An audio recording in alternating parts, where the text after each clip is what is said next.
You've got your two best misfits here. My co-host Matt Druin.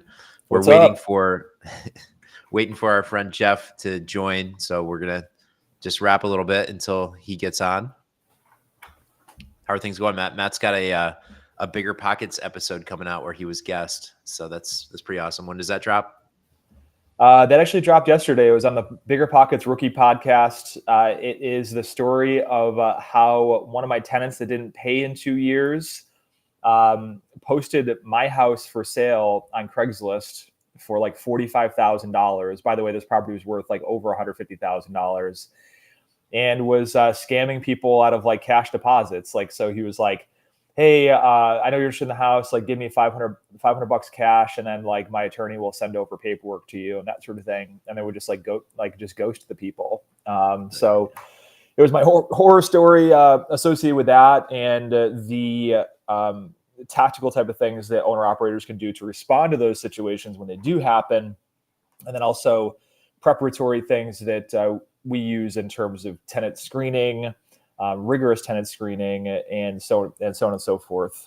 So no, it was a lot of fun. It's always fun to talk about war stories after you've already gone through them. Yeah, I think we had to eventually start watermarking all of our images with like our name and phone number in a pretty prominent spot where it couldn't get cropped out, because we had a lot of people that would grab our listings and both try to sell them and try to lease them, and just all kinds of scams running. Yeah, and this one was particularly sinister because this wasn't one of those ones where they grab pictures off of Zillow or Trulia or something like that and then like post it on Craigslist or Facebook Marketplace. Like, this was actually a tenant that was living in the house, took pictures of the house, put it on Craigslist, was actually touring people through the property, like groups of people trying to scam them, right? So super convincing, to somebody that's just coming up off the street. Yeah. So kind of unavoidable. Hey, yeah. If it's too good to be true, it is. You know what I mean? Like, anybody should have been able to see through that. $50,000 for $150,000 house. I mean, I hate when people get scammed, but that level of fraud is just like, come on, use common sense. Things can't be that good. Well, that would be my take. The kicker of the whole thing was that I tried setting up a sting operation after I found out about this, right? And the only way I found out about this was, it was like on a Tuesday or Wednesday night. I got a phone call like at like 10:30 at night when I was like turning down for bed from another investor. His name was Matt, and he was like, hey, do you own the property at 123 Main Street? I'm not going to share the specifics because I want to protect the name, protect the guilty, right? And I was like, yeah, I do. Why are you calling? And he's like, I just walked through your house, and this guy is collecting like cash deposits from people. Wow. So yeah, no, the sad part of it was it wasn't even the tenant that I rented to. It was the son of the mother who I rented to, who was a really, really sweet lady. I was actually going to sell the house to her because after I rented the house to her, she approached me and was like, I'd really, nobody in my family has ever owned a home before. I'm not in a position right now to buy something, but would you be open to selling it to me if I could, get the financing and that sort of thing? I was like, yeah, sure, absolutely. I connected her with NACA, Neighborhood Assistance Corporation of America, which is like a no down payment program that is designed for moderate to low income people and that sort of thing. And so, and come to find out, she passed away, and so her sons were living there, and one of them was not a do-gooder. And it was doing all types of scams out of this house. So I got it on the news, because it was such an insane story. And then also I tried setting up a sting operation with my property manager. I did it Nice. like on Facebook Live, and before the news story hit the TV, and the guy ghosted us. And I was like, oh man, I think literally, dude, we were like, I was like coming up there with like my phone like this, like Facebook Live, because I just want to get this guy in the act. Mhm. And then in the event that he shot me, I'd have this story that would this is what happens when you get pissed, right? You do irrational things. Yeah. And so he ghosted us, and I texted him. I was like, "Hey man, I'm sorry, maybe we got our wires crossed, blah blah blah blah." So he texted me back. He's like, "Oh, I'm sorry, I spaced, and I forgot about our appointment. Can you come back on Friday?" I was like, "Let me get back to you." And he's like, and then my property manager was like, "Dude, this guy's just gonna ghost you again, so don't even bother." So I just texted him back. I was like, "Hey man, sorry, we're no longer interested." So 24 hours goes by, and he texts me again, and he's like, "Hey, oh, by the way, in case you're still interested, I dropped the price to $15,000." 15,000? Yeah, for $150,000 house. So the news the news that was God, it was Rochester First or something like that, or Spectrum News aired the story. The next day, I got a call from Greece Police, and from it was like an unknown number, right? So I picked it up, and it's like, "Hey, it's Greece Police Officer so and so," and I was like, "Thank God." I was like, "We're gonna get this guy, right?" And I was like, "Oh, are you calling about that news story?" He's like, "No, I don't know what you're talking about, but um, we picked up a kid. We arrested a kid who was trying to buy a pack of gum from the 7-Eleven down the street from this house with counterfeit Mhm. money." That he got from selling an Xbox to the tenant at your house.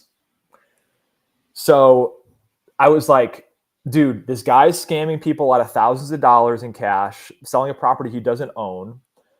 He's buying stuff with counterfeit money, out of this house. So this house is like the grounds of like a criminal operation, right? There's no possible way that this tenant could possibly be living there. It's like the whole sort of thing, don't crap where you eat type of thing." And so I just kind of put my game theory hat on, and I was like, "There's no possible way this guy could be living there." So I just my property manager wouldn't even do this, but I called my contractor. And I just told him to change the locks at the property. We put in a surveillance system. We put signs all over the property, like no trespassing, property under video surveillance, and we just waited for a phone call, from a tenant, like, "Oh, we got locked out," or tripping the security system and that sort of thing. And Mhm. 30 days went by, and nobody came back. So we basically just cleared out the house. I painted it, I put it on the market, and I sold it. Nice. That's a nuts. That story's nuts. It's It only looks one. like I got many more. well, we might have to break into him because it looks like Jeff is canceling because of his travels. I guess his flight was changed or something. Okay. So Well, hey, we can we'll have talk. to get him back on. Maybe we can talk about landlord horror stories today. Oh God. Hopefully I don't say anything I shouldn't say. Don't get me started. Just all of the names, times, events are fictitious to protect the name of the innocent. So you can you can share some. And what is the statute of limitations? Like 7 years or something? Yeah. I had one call from a neighbor where these younger tenants were having a raging house party and they threw somebody through a Victorian window that had like two panes. It had the storm window, had the regular window, and literally just like threw the person completely through it, and Mhm. then hit somebody over the head with Jack Daniel's bottle. And there was just like Uh-huh. blood everywhere. And my neighbor was like, "You should probably come over and see this." I was like, "Should I?" Uh-huh. So those were my last MCC tenants ever. No. Yeah, I'm not sure it's I don't any lawyers that are checking in here that are versed on fair housing and that sort of thing. Can you discriminate based upon where they go to school? Not the fact that they're a student, but where they go to school. Or we don't rent to underclassmen, only upperclassmen Right. or graduate students. But I'll tell you one thing. I mean, graduate students were like my favorite, because I'd get like PhD candidates from U of R. They would be in my apartments for like 7 years. It was Mhm. amazing. Um, and they never partied or anything like that because they were studying and writing all the time. But yeah, like those undergraduate RIT students were like the worst. They're the absolute worst. Sorry, Mark. That's okay. I was one of them. I was actually a pretty good tenant though. I like refinished my landlord's hardwood floors by myself, rented the machine, stained them. We repainted everything. Of course, the colors that we painted probably in hindsight were not what I would want as a landlord, but he still let us do it anyway. We lived with an avocado green fridge with no seal around the door, thinking that it was just normal. That like, oh yeah, I guess the landlord can't afford a new fridge. Yeah. What did we know? Well, that's the joys of like student housing is like they, the students have very low standards, but at the same time, they have very low standards. Yeah. And not a lot of knowledge on how to like care for a property. I mean, we mowed when we had to mow. I don't think we really raked. There were a ton of trees. We lived next to a forest. Like we were not raking that. No, it's not happening. Did you live near the river? No, I lived on a little street in Brighton that backed up to a small park. I'm blanking on the name of it, but it's right over there by South Clinton and Highland. Okay. Cimarron Park, maybe it's called. Oh, okay. So yeah, Cimarron, that's like a strong hospital neighborhood or something like that, right? I might be. It might be a different park. Are you thinking about Persimmon Park? Maybe. It's right by Highland and South Clinton. It's that corner. Okay. Was it Eldridge? Was that the name of the street? Howland. Oh, okay. Okay, got it. But yeah, anyways, why did you start a property management like company? Because property management is like the worst thing. It's like the worst. It's the worst job in the entire world. Yeah. So I was at ITT Corp, got laid off. I had, probably a dozen properties when I got laid off. There were no jobs for imaging scientists because everybody, Kodak, Xerox, all imaging scientists, all laid off looking for work. My wife didn't want to move. And that's when I got licensed as a broker. I was really good on the sales side of things. And I started to teach other people how to be an agent. And I didn't have time to self-manage. And plus I had clients that were buying investment properties and they needed management services. And when I looked into the legality, obviously, I'd have to be a broker. I'd have to have my own company, et cetera, to manage for other people. But really the catalyst was not trusting somebody else early on when I had these 12 units and I was trying to figure out, who could I hire to do this because it was taking away too much of my time and I couldn't focus on my other businesses. So we decided to do it in-house and then just grew it organically, starting with just like my few units and then like maybe 2 or 3 of my clients that only had 1 or 2 units. So it was kind of like a side project just to make sure that I knew what was going on with my properties and I could keep them in good shape and not risk a bad tenant like destroying them. So your idea was like, okay, well, with these certain amount of units, I don't have like the economies of scale to hire like an employees and that sort of thing. So if I take on third-party management with my clients, then I can build to the economies of scale to not only grow my portfolio and put those units under my management company's responsibility, but also with my clients as well.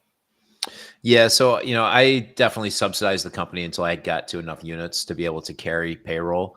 And I started small, but the whole concept was like my time was more valuable doing something else. So if I was answering tenant calls and showing tenants units, it was just a waste of my time. So I did have to hire somebody early on, and the management fees collected did not offset that expense for that employee. I had them helping me do other stuff as well. So I kind of justified it in my own mind. Like if they had downtime, they weren't just like twiddling their thumbs. I was having to taught them how to, help me with contracts and help me with doing admin stuff. So I kept them busy, but I would tell you that there's definitely a level of subsidy until you hit a critical mass of units where you can just say, okay, I've got enough income coming in that I can have the right people, the right personnel that can do the job. So what was that critical mass mark like when you were like, okay, I'm no longer having to take my like brokerage income to subsidize this company? Like what was that sort of magic number? I think you want to have like 150 units under management. in our marketplace, at least, the units that I was managing, which were probably a little bit on the higher end, higher than average. We'll say most investors are buying below average. I always was trying to do average or above average. So my rents are, a little bit higher. So if you're doing lower rent stuff, then maybe you need a few more units. And if you're doing higher, you need a few less. But 150 seemed to be about that spot where I could stop throwing cash into a burning fire. Yeah, I mean, general, my background's in like large scale property management for multifamily, and general rule of thumb was like for every 100 units, you wanted to have like a admin person, and then for every 75 units or so, you'd want to have like some type of maintenance person. The first property I got thrown on, which was a good place to learn, was a 720 unit property. So there was like the maintenance staff was like around like, including seasonal people, was like 15 to 16 people at any given point in time. So it was like it was a huge property, but allowed me to like understand like division of labor and responsibilities with building larger teams and that sort of thing. So I'd really like to get like into that type of deal space in the future, because what I own now is like a lot of small multifamily, some medium-sized multifamily, like let's say like 20 to 30 unit buildings, but I really want to get into like the 150 plus unit space, because then you can bring so much more in-house, and you don't have like you can have an on-site maintenance shop, an on-site leasing office. So you don't have people that are like, running around all over town, or guys having to run to Home Depot 3 times a day to get, to spend 2 hours to buy line sets, sipping coffee, chatting with their buddies. You know what I mean? Yeah. Yep. They also pay less too, though, right? Typical management on a larger is what, 5-6%, sometimes a little bit lower. Yeah, 5%. I think it was like between 4 and 5% when I was working for this larger company. But they build back everything. So that 4 to 5% was essentially like the gross profit to the management company, and then out of that would get paid salaries for like the actual corporate office and that sort of thing. And then So what was do you know what the actual cost was after all the bill backs and all that stuff, or not really? General administrative like is usually going to run around like 8 to 10%. Most property management companies, you see like the smaller like multi-site management companies that charge 10%. A lot of that stuff is included. So why don't you break down the stuff that would be billed back, that would be different in that large scale case? Because I'm trying to wrap my head around it. Like bookkeeping and administrative types of functions at the property, payroll, right? So payroll for your leasing and management staff, that was an additional line item. Okay.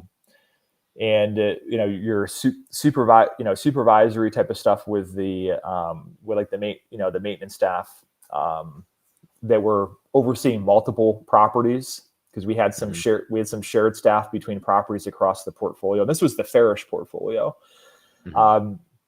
So all of that stuff is like billed back. I mean, like with you are not like billing back like your at least I'm assuming like like your time you spend like allocated to a property, or one of your management people, like that's why the management fee is paid. So by having a higher management fee, you're not billing back as much of that stuff, because it's included in the management fee typically.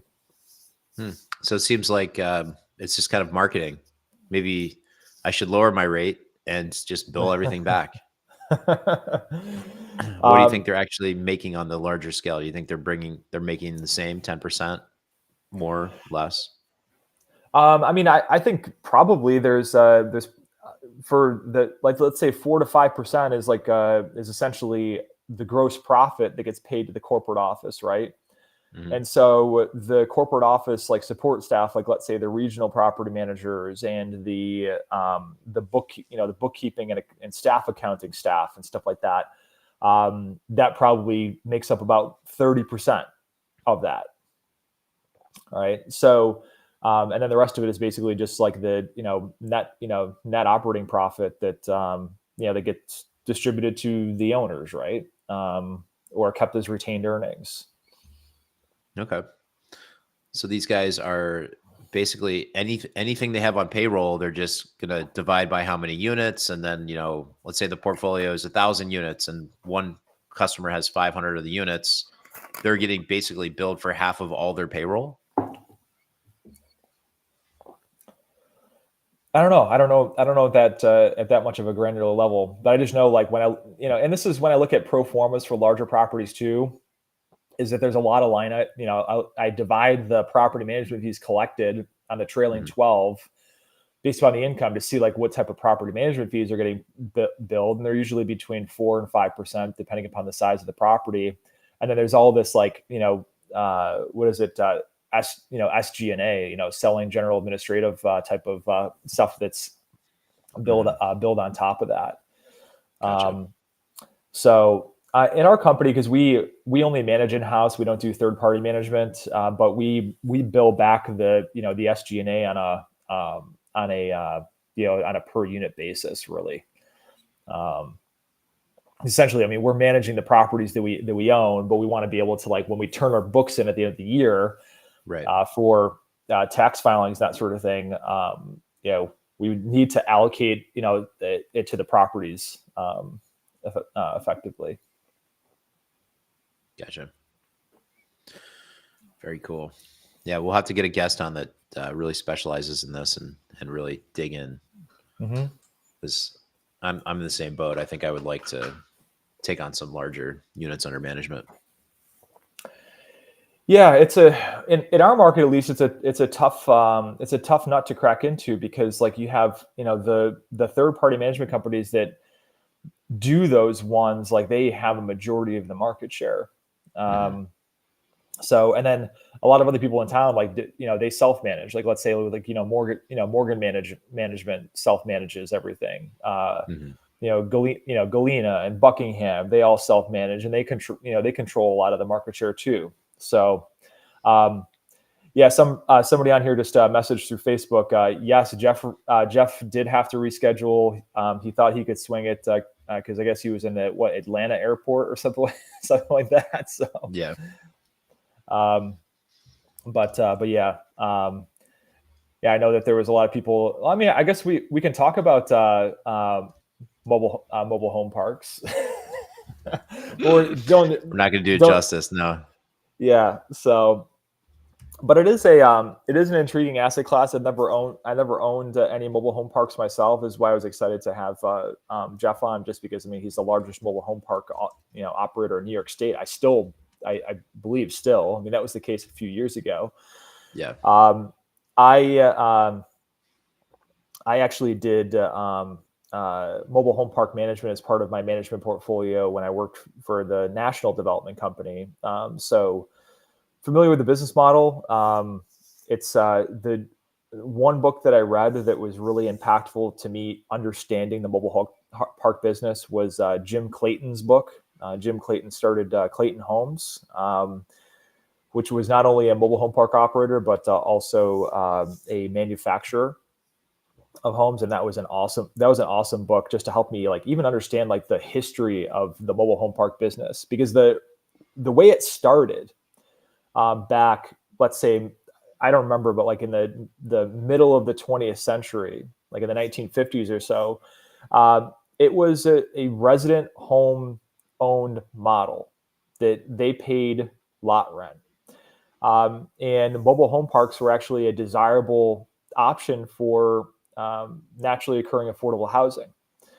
And then things change. I think it probably what helped or hurt it was the FHA with their programs in terms of like massively subsidizing the building of new homes out in the suburbs. What we know is suburban sprawl.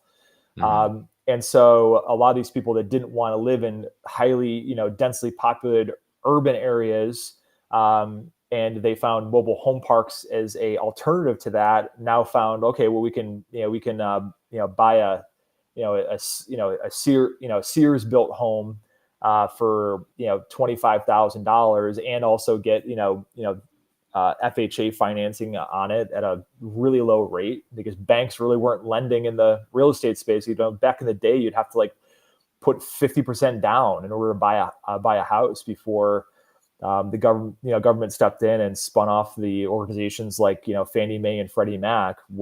That's where we got 30-year mortgages with let's say 3 to 5% down. So right, yeah. So it evolved into a park-owned home model, and the unfortunate thing is a lot of banks had not really like gotten with the times to offer the credit facilities to finance mobile home park purchases and bring in new homes for vacant pads and that sort of thing. And so and that's changing, I believe. I think that FHA is actually starting to lend on actual mobile homes now. So we'll see if there's like a systemic or tectonic shift in the marketplace. But yeah, I mean, we brought in new homes to these parks that I operated in Michigan, and we basically brought in new homes, tied them down, set them up. We partnered with 21st Mortgage, which is a large company that offers financing for mobile homes, where they'd bring in the homes for free essentially, and we'd have 1 year to sell them.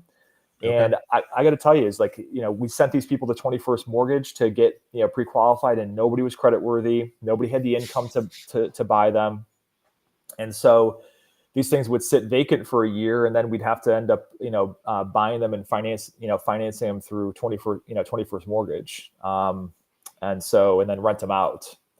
Yeah. But that's like a little brief history. I met a gentleman when I was in Phoenix for the Raise Fest he's got a pretty good model he's been doing for the last year. He comes from like a wholesaling background, just like crushing wholesale deals. And over 2023, I think he told me he did like 12 of these, or maybe even more, maybe like 20. But he will find a parcel. He'll pay up to, this is in like the Phoenix area or outside of Phoenix, pay up to $50,000 for the land, go in. They got a dealership license, so they could get these manufactured homes at a pretty good discount to what you and I would pay. They slap it up. They put in the well. They skirt it, and then they sell it. And he said he's not doing it unless he makes $100,000 per property. So I think they must have figured out the financing, because these guys they're moving it. They're moving the product pretty quick. It's like they're not sitting on the market. They go pretty quick. Yeah, I mean, it's also going to depend largely upon the market, right? So we had properties like, okay, an example market, for instance, one of these properties was in Flint, Michigan. Okay, you think Detroit is a depressed area? Like Flint, Michigan is like it's the economics there are pretty awful. And so those are the types of markets we were trying to sell something that was like, let's say, this was back in 2016. They were like, $50,000, $50,000 for a single wide 3-bed, 2 full bath home. And it's just the financing was difficult on it. So the opportunity for mobile home park buyers out there is that because banks are so, hesitant to lend on parks that have a predominantly high amount of park-owned homes, owner financing is like ubiquitous among the mobile home park transaction space. And as you know, like with seller financing, for instance, you can really customize some pretty killer deals that are win-win situations for both parties. Right. So it's definitely a good business model. I'd be interested in it probably in a different market. Our weather, like up in the Northeast, kicks the crap out of these houses. But you'll go down to, like, let's say Florida or parts of Arizona, and you'll see these properties that, like, they'll have, these people will have like 1960s Redman tin cans. Redman's is one of the manufacturers, and they look like a cream puff. Like they're like freshly painted. They have like, this like, sort of like tropical landscaping around them. Like they look really, really nice. So, but you mentioned skirting though. That was one of my jobs when I, visited these properties once a month as I drive around with the property manager, and we would do what's called a skirting audit. Okay. Looking for the ones that And were busted up. yeah, with jacked up skirting, in the words of my property managers. So yeah, we issue the residents notices, and a lot of these people just didn't have the money to like buy new skirting. So we would actually like have a certain, I instituted this. We had a certain amount of budget every year where we would just buy a ton of skirting at a wholesale, Mm-hmm. and we would just basically give it away to the residents to reskirt their homes. Because the thing is that you'll drive through some of these parks, and they would like you drive through some of these parks, and like it makes the curb appeal so crappy when you see homes that don't have skirting, missing skirting, old aluminum skirting that is all like bent and twisted and that sort of thing. Yeah. Yeah, we also had, I instituted some curb appeal contests where we'd like give away like free turkeys and that sort of thing for like Nice. residents to like rent the pressure washer from the maintenance office and pressure wash their their houses or paint their houses and stuff like that. So those are just the example of the properties that I was responsible for, which were not in the most like advantageous areas to invest in, but no, I mean, it's like it was definitely important to retain the good residents and attract good residents as well. Yeah. So, have you ever bought a mobile home as an investment property, Mark? I have not. I sold a few for an individual. One of them was on the lake, on Lake Canisius, which was pretty cool. And Mm-hmm. we had a really hard time getting it financed. We almost thought that it would have to be a cash deal. And then Mm-hmm. we found one lender down in the southern tier that would do it. And it was simply because the age of the trailer. I Oh, think okay. this particular trailer was like maybe mid 70s or something. And most of the lenders that I had called to try to get people financed through had a cutoff of like the 80s. Mm-hmm. Yeah, no, absolutely. I mean, I think that we talked about this with Larry on our show before. That it's probably the one of the big tools in the tool belt to solve the affordable housing crisis is manufactured homes. Because I mean, my wife and I are out there looking to potentially build a house, and the pricing is like 300, in the 300 bucks per square foot range to build Yeah. a new home right now. Like not anything that's like super fancy or anything like that either. Right. So it's definitely like I don't know how we're going to move the needle otherwise. Right. I don't. There's no way. Modular and manufactured. This is my idea. You want to hear my idea? Yeah.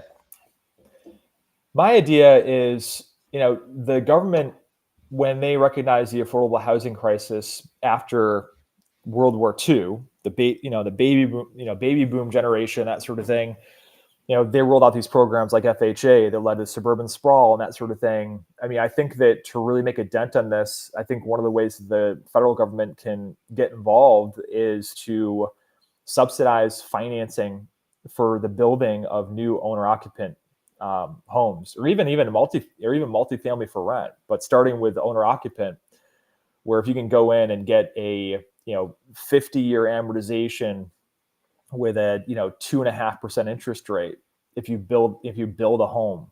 I think that the financing piece, I think, is the tail that can wag the dog on this.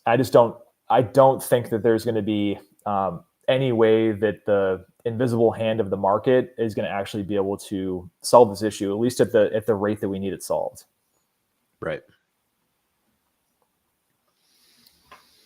So what do you want to talk about? So we don't have Jeff here to interrogate. Well, one thing I want to talk about today is, oh yeah, we forgot to make the announcement, is next Thursday at 5:30, doors open. Freedom First Real Estate Investors Association, which Mark and I are both on the leadership team for. We're having a generational wealth panel next Thursday evening at Eagle Vale Golf Club. So we're gonna have a panel of real estate investors that have used some really unique strategies and tactics to help give their children and children's children a leg up. One of the things that I think that there's sort of phases of generational wealth. The generational wealth that my parents passed upon me was putting my brother and I in a good school district, teaching us the values, the work ethic, putting it, really instilling like that, sort of, go to school, go to college, so you can be better off than we were living paycheck to paycheck. And so I think, kind of like view myself in terms of my responsibility is like, all right, well, what can I do to make sure my children are starting off better ahead of where I am, at least in the struggle factor. But there's sort of a balance, and I want to get your take on this, Mark, is, what is, how much is too much? Like, how do you moderate that with your kids so they don't like become like, spoiled brats or become like, like drug addicts or something like that? Like, what do you specifically do with your kids to like, in terms of your whole, like you and your wife's generational wealth strategy? Yeah, the kids are still pretty young, but instilling like the entrepreneurial spirit in them early on. I think that helped me watching my father build his business. You want to give them enough to get ahead, but you don't want to give them so much that they become complacent. I don't know where I got that. That was a quote from somebody at one point, but I can't give credit to it. But that's kind of Abraham Lincoln. Yeah, right. That's kind of what I'm trying to do. So, when I remember going to the grocery store and be like, I want this toy or I want this candy, and the answer was just no, we can't afford it. And so I'm trying to have that same mentality when my kids are whining at me for a toy or for something like that. And then the same thing with like, dinners out or something like that. We try to make it like a very special occasion and not something that they just assume that like, we can just afford to go out to eat whenever we want. No, it's, we're going to cook our food. We're going to be very deliberate with how we spend our money and make sure that they hopefully get a sense of appreciation for those types of activities. That's interesting in terms of like instilling the entrepreneurial spirit. Like, I mean, besides the money making part of things, like why else is that important? That's a good question. I think ultimately, so you can control your own destiny. If I think about myself, and I'm much happier working for myself than I could ever be working for somebody else. I think I innately knew that about myself forever. But like you said, your parents are go to school, go to college, get a job. They've got this fear that maybe the kids shouldn't be entrepreneurs. They should just be a doctor or be whatever, but have like a career path that's very understood, instead of being like, oh, I'm going to be a real estate entrepreneur. Like, what does that even mean? Like, there's so many different avenues in real estate and it's risky, etc. So it's tough balance, because I feel the same pull where, I want my kids to go to school. I want them to go to college, but I also don't want them to think that they can't be entrepreneurs. Yeah, I mean, that's a good point. I mean, like one thing is I definitely want to talk about the college thing, because that's kind of come under fire, especially with a lot of like Gen Zs and millennials. But also, I mean, I think that on the entrepreneurial thing is like really like, I think entrepreneur is, I hate that word because it's been overused. It's kind of like, oh, it sounds French and it sounds fancy and that sort of thing. And entrepreneur is sort of like become like the new black, right? Um, Mhm. and I really think at its core is problem solving is a huge part of entrepreneurship. Um, and I think that at least with me, my entrepreneurial journey, like quote unquote, started out of like basically like I needed stuff. I wanted stuff, Mm-hmm. and I couldn't get it. So how can I get it? Yeah. What types of what types of problems can I can I solve in order to do that, and how resourceful can I be? And I think that that sort of thing of like you know teaching your kid like how to make their own money Mm-hmm. is that involves a lot of resourcefulness, right? And I think that like young people will think a lot more, because this is also like an impressionable time in their life too. I think that they'll think a lot more resourcefully than, let's say, even you or I can. Yeah. Just because their brains aren't formed yet, right? Like we have like at this point in time, I'm 40 years old, and the synapses are firing in a certain way, right? So it's like I try to like just I just use my past experience and amalgamate sort of solutions to problems, where I think young people can kind of think outside the box and think more resourcefully. Because I think there's people that are cousins of mine that are young, that are younger, that I mean, like they have like side hustles that are just like it's like a well, actually, my brother's younger than I am. He loves records, right? Vinyl records, and so he wanted to find a way to, one, make extra money, but also doing something that he really was passionate about, and also to to fuel his own record like audiophile type of hobby, right? So Yeah. he would go to estate sales and like buy entire collections of records. For like cheap and that sort of thing, and he'd be able to pull out right away like which ones had good street value to them, and then he would run a Facebook live auction, and he'd have like thousands of people that would tune into this and like bid on these records, and he made like around like $500 a week doing that. That's awesome. So I think that that's part of the other thing in terms of like, hey, like how can I help you be a better problem solver? Because I think that we talk about artificial intelligence a lot, Mark, Mark and I, and I think that the way that people are going to be able to harness the power of artificial intelligence and also get ahead of the curve is through that problem solving, because I think the human brain can work in terms of thinking of those things in an entrepreneurial sense better than at least artificial intelligence can at this point in time. But Yeah. on the college thing, I mean, I'm not sure how I feel about it. I'm definitely not going to force my daughter and son to go to college. Like that's there. There's no other option than that, because that's the way it was for me and my brother. My parents and our lineage never went to college, right? So that was like the one Mm-hmm. thing that was like a crowning achievement for my parents, was to put us on the track for that. Right. I think that college definitely didn't teach me a lot that I use today, but it taught me how to learn. Um, and I think that was incredibly important. To Yeah. also, have to manage your own schedule too. Cause that was the hardest thing about college for me. It was like, it wasn't like, as regimented as public school was, like, K through 12. Um, Yeah. so I still think there's value in it, but I definitely don't want them to get in Yeah. debt to pay for it. If you can use college to find what you love and what you're passionate about, I think it's great. But I agree with you. There's a lot of stuff that I learned that I'm not using. But like one of my first entrepreneurial activities, like post leaving home and going to college and like, trying to figure out if I was getting in the real world or what was happening. So I had taken a flame working class at RIT as an elective, which really was outside of my studies. I'm a scientist by trade. And I just got bit by the bug. I really love doing it as like a creative outlet. And it's a really expensive hobby, right? You've got to have a torch, you've got to have all the materials, you've got to have a kiln, you've got to have a studio.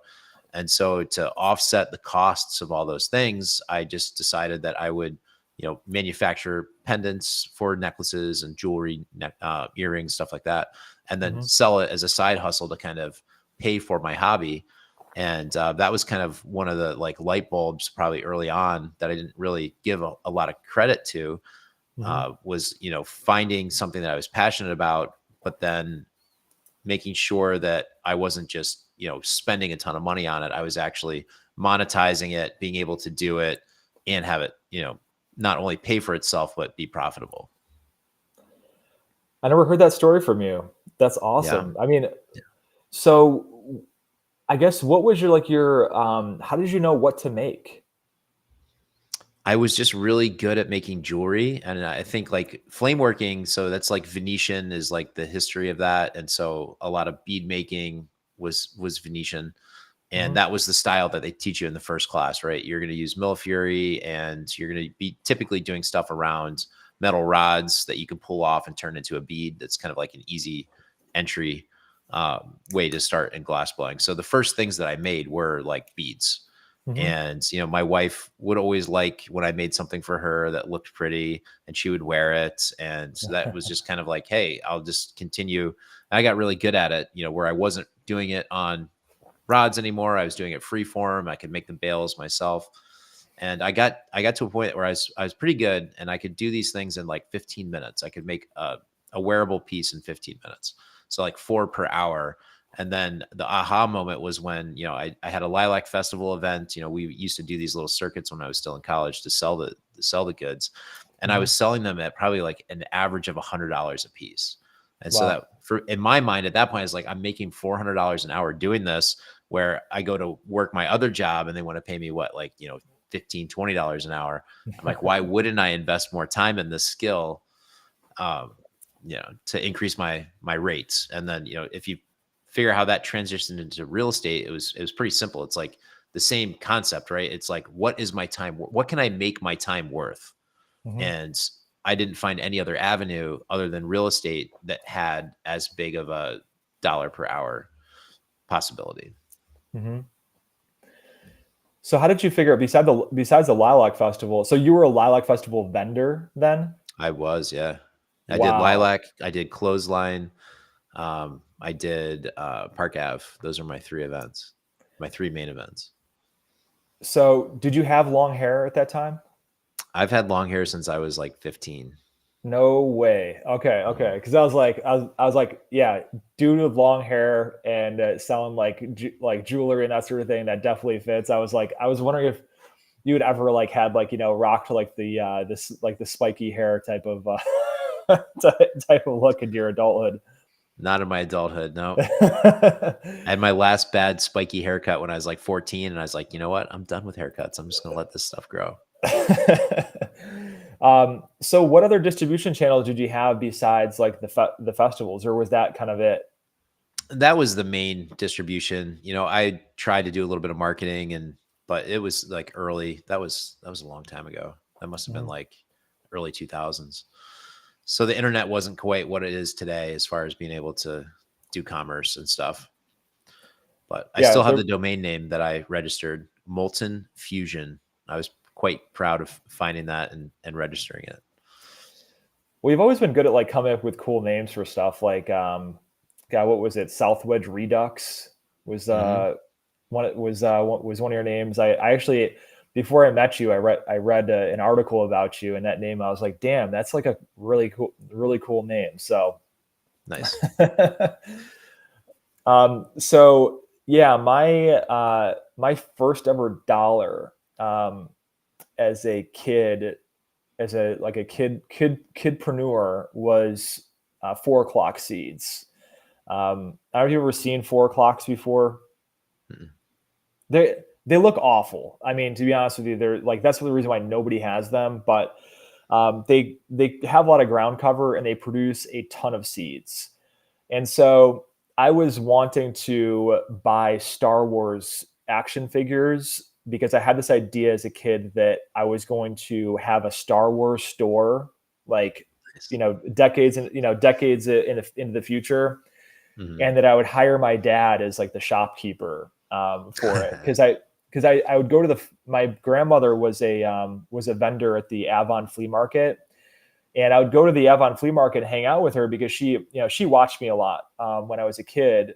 So I'd go to the because my parents were always working, and so I'd go to the Avon flea market, walk around, and there was these guys selling like an Obi-Wan Kenobi in the package for like $50, Right. and and you would see the little sticker that was on there from like Woolworths as to what that thing cost originally, and it was like is like 75 cents or something like Right. that. Right. And so I was like, well, if I can buy these like Power of the Force Star Wars things for $5 and extrapolate that out into like 20, 30 years in the future, then I would be a total baller. Right. Mm-hmm. So anyways, I couldn't get the seed capital from my dad to buy my Star Wars figurines. So he was like, "Hey, Matt, these seeds are all over the place in the backyard and on the side, the sidewalk and the patio. Like, pick them up, put them in, 25 of them into little like plastic baggies, and then go to door through the neighborhood and like sell them for 25 cents a piece, right?" And so I think that people bought these things out of more like sympathy rather than like they actually wanted them. But I used to live on a street called Little Brook Drive, which was off of 31 in the Parenton-Pittsford area.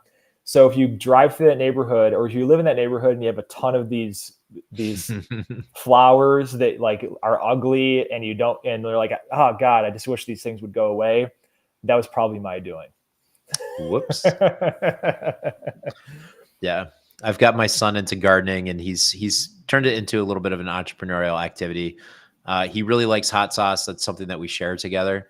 As I get older, I can't do as hot as I used to, but I still do enjoy some hot sauces. So we made a fermented hot sauce a couple years ago. It came out really well. And then since then, each year we've increased our production, where our last year we actually had my parents bring up a couple bushels of peppers from Pennsylvania from a local farmer. Oh yeah. And we made over 100 bottles of hot sauce together. Wow. And by together, I'd say it's probably still, 80% dad, 20% Luke. But if we continue to do this, it needs to shift where it's 20% dad, 80% Luke. But he hasn't monetized any of them yet. He still owes me for the bottles. That was a capital loan for him to get that off the ground. But he's got enough bottles that we'll be able to bottle for a couple of years without running out of bottles. And I think he'll do well selling them this spring. He's looking into getting like a little stand over at the farmer's market or something, although he thinks he might not be allowed to because we didn't do it in a commercial kitchen. I think I like accidentally planted that seed in his head like a year ago, and now he's like, "Oh, we can't do it. It's not legal." Oh, you know what? I challenge that. You can sell it directly to consumer, like let's say at farmers markets. But if you're going to sell it like wholesaler to a retailer, then it has to be in a commercial kitchen and that sort of thing. Oh, perfect. And because it's plant-based, it's not, and it's just has to be a commercial kitchen, not something that is. I used to work for a sausage maker, Hartman's Old World Sausage. Shout out to Joseph Bruner, who bought that from little old Miss Hartman. And that was a meat facility, so we had to have production overseen by an inspector from the USDA. But no, if you're selling directly to the consumer, then you don't need to do that. So That's awesome. I just took that excuse away from Luke. What about online sales? You can do online sales too? I don't know about that. Possibly you could, because if it's direct to consumer and you're not going through a retailer, the reason why there's the commercial kitchen things there is that when you talk about retail distribution out to like a broad mass of people, the government or its agencies, I don't know if it's the FDA or USDA or whatever, wants to be able to track that. Because that can, if you're selling 1 million bottles of something and it's got like some, nasty, like fatal bacteria in it or something like that, then you can kill a lot of people, right? But how many people could you possibly kill with a bad batch of hot sauce, like selling at a farmer's market, for instance? Right. And it's sort of like that buyer beware, caveat emptor. So, but I think, maybe you could, you could sell stuff on like Shopify or Etsy or something like that. I mean, it's just absolutely amazing the avenues that are available now for people to develop a proof of concept for a side hustle. this guy that I still follow, Paul Singh, who's a founder of Results Junkies. He's like, he's in the venture capital space. He came to Rochester, and the one of the things he said with me that really stuck was, if you can develop a side hustle where you can generate $1,000 a month consistently, then you have a concept that can probably be turned into a multi-million-dollar business. Yeah, that makes sense. And the thing is that with Shopify and Etsy and all these other, like, I mean, you can have a pretty professional looking store and distribution methods for those, and not really put a lot of capital up at risk. Right. And Operate out of your so, garage. exactly. So I can't even imagine what's going to be available. I mean, my daughter's 3.5 years older now. I can't even imagine what's going to be available for for what she could do to exercise and develop that entrepreneurial muscle as well. Yeah. Yeah. My son is, he's had a lot of different YouTube channels. He'll go in phases. He's interested in something, he'll start a YouTube channel. And right now he's doing, I think, this game called like Gorilla Canyons or something like that.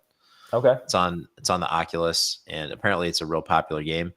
He's posting content and getting like 10,000 views in like a couple hours. It's insanity. I'm like, I need to hire him for my marketing. Or I need to talk about Gorilla Canyons. I'm not sure. Yeah. That's the one thing that I was at the airport. We had like, oh my God, dude, it was eight flights in a couple of weeks, going from Rochester to Denver, and then from Denver to Florida back to Rochester. And there was these people in the airport that were watching YouTube videos of other people playing video games. Yeah. And this was like grown adults too, which was like kind of weird. I'm a former video game fanatic, but like I just don't even have the time anymore. Right. But yeah, no, there's like this whole thing on Twitch where that people just like to watch other people play video games. I'm just like, why don't you just play them yourself? So. Yeah. Well, if you rewind to our childhood, I remember a lot of times just watching, whoever had the PlayStation or whatever it was at the time, they would be so good at it that you would never get to play. You would just have to sit there and watch until they died. It could be hours. But yeah, for me, that was torture. That was not pleasure. It's like, come on, give me the controller. No, absolutely. Well, I hope everybody enjoyed this banter with Mark and I today. Sometimes you just have to pivot. And this is the challenge of like running a show with this live with guests. Like I've been on podcasts. I've been on podcasts before that. That they're recorded in advance. They're not streamed live. So, it's kind of like no big deal if you have to like reschedule, which I never do. So if you need somebody to talk about entrepreneurism or real estate, I'm happy to be on your show if you're tuning into this. But yeah, it's a challenge. Yeah, it can be a challenge, but we'll get him back on here. Maybe I'll invite him to come in person. That way we know we've got him pinned down and he can't be at an airport or something. Oh, absolutely. Yeah. I mean, also like a shout out to, speaking of young entrepreneurs, shout out to Cam from Real 3D. He was actually Cam Vankerhoeve. He's a photographer, a real estate photographer that I met several years ago. He started out as a real estate agent because he wanted to grow a real estate investment portfolio. Hated real estate sales, bought some pretty expensive camera equipment and started to teach himself how to do real estate photography to do his own listings. And other real estate agents started to hire him. And I started talking to him early on about, it's like, hey, why don't you, this is photography. You're great at photography. Like videography is the new future, right? So, he started doing videography and that sort of thing. And now he just recently, within the past several months, started doing social media. Nice. Creative agency for starting with real estate agents. So he has a podcast studio, like an in-person podcast studio. So if we get Jeff in, I know we have a place to film something in person if we want to capture something. So yeah, that sounds good. Well, thanks everybody for tuning into this week's episode, and we will see you next Thursday at 2:00. All right. Peace.